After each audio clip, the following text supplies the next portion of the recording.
If you have ever seen photos of British guards standing outside royal palaces, you have probably noticed something unusual. They wear bright red coats, stand perfectly still, and on their heads sits a very tall, fluffy black hat. It almost looks too big for a person to wear. Many people wonder the same thing when they see it for the first time. Why are those hats so tall? Why are they made of fur? And where did this strange tradition even come from? Today, we are going to explore the story behind those famous hats worn by the British Guards. The answer takes us back hundreds of years, through old European battlefields, famous wars, and traditions that soldiers still keep alive today.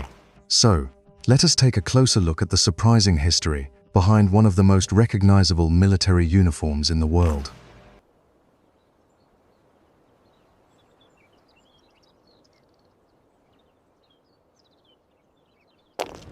The tall furry hat worn by British Guards is called a bearskin hat. As the name suggests, it is traditionally made from the fur of a bear. The hat is very tall, usually about 18 inches high, and it weighs around 1.5 pounds. Each hat is made from the fur of a Canadian black bear, and historically it took the skin of an entire bear to make just one hat. But the interesting part is that these hats were not originally made just for decoration or ceremony. Long ago, they actually had a purpose on the battlefield. To understand that, we have to travel back to Europe in the 1600s and 1700s.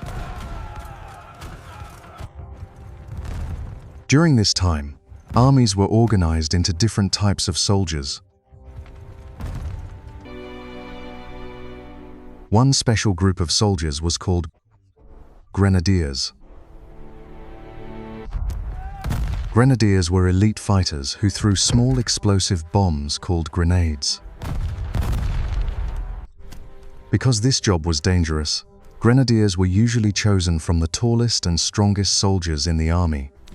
To make them look even more impressive, many armies gave grenadiers special uniforms. One of those items was a tall hat. At first, these hats were made of cloth, but over time they became taller and were often covered in fur.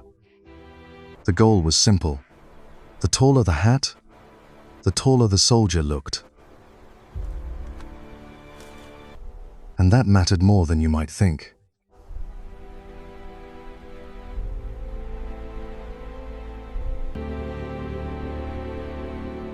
On the battlefield, appearance was part of warfare.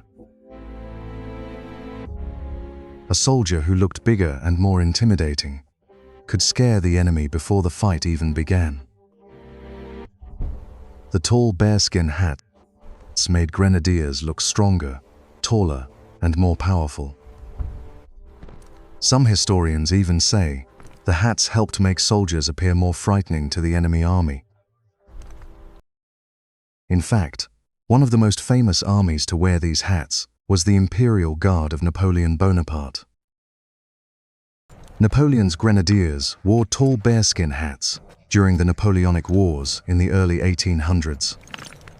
They became famous across Europe for their strength and discipline.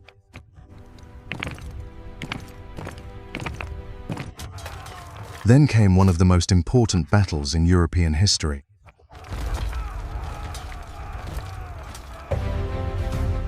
In 1815, a massive battle took place in Belgium called the Battle of Waterloo. At Waterloo, the armies of Britain and its allies fought against Napoleon's French army.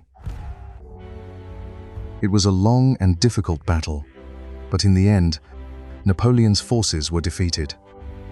During this battle, British soldiers fought against Napoleon's famous grenadiers. After the victory, something interesting happened.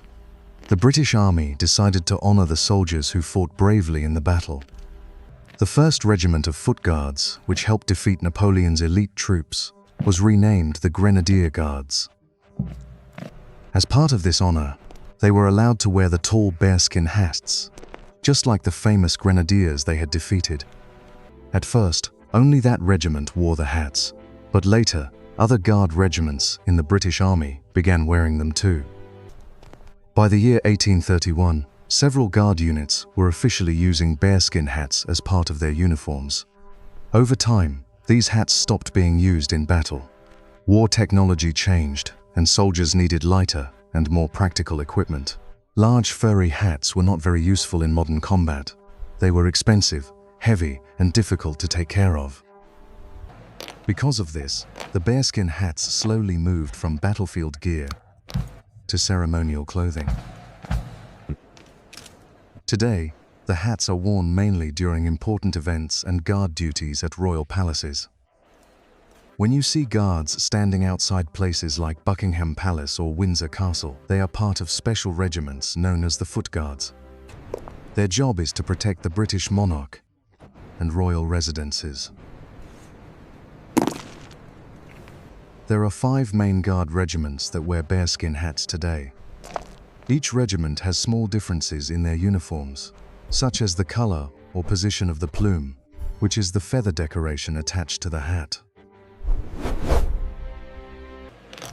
Even though the hats are no longer needed for battle, they remain an important symbol of tradition and history. The British military takes pride in keeping old customs alive, especially those connected to famous victories like the Battle of Waterloo. But the bearskin hats are not only worn in Britain. Other countries also have military units that wear similar hats during ceremonies. Nations such as Belgium, Denmark, and Italy have their own versions of bearskin caps as part of their ceremonial uniforms. Of course, the hats have also sparked some modern debates. Because they are traditionally made from real bear fur, animal rights groups have argued that the hats should be replaced with artificial materials. Over the years, there have been discussions about switching to synthetic fur. But the British military has said that artificial materials have not yet matched the strength and quality of real fur used in the hats. Whether people support the tradition or question it, there is no doubt that the bearskin hat has become one of the most recognizable military symbols in the world. Tourists travel from all over the globe to watch the guards stand outside royal palaces, perfectly still, wearing their famous red coats and tall black hats. For many visitors, seeing the guards is one of the highlights of visiting London. What began as a practical piece of military equipment meant to intimidate enemies has turned into a powerful symbol of history, discipline, and tradition. And that is the story behind those tall, furry hats worn by British guards. What might look like a strange fashion choice actually carries over 200 years of history, stretching from European battlefields to modern royal ceremonies. Thank you for joining us on this journey. Don't forget to like, subscribe, and stay tuned for more stories.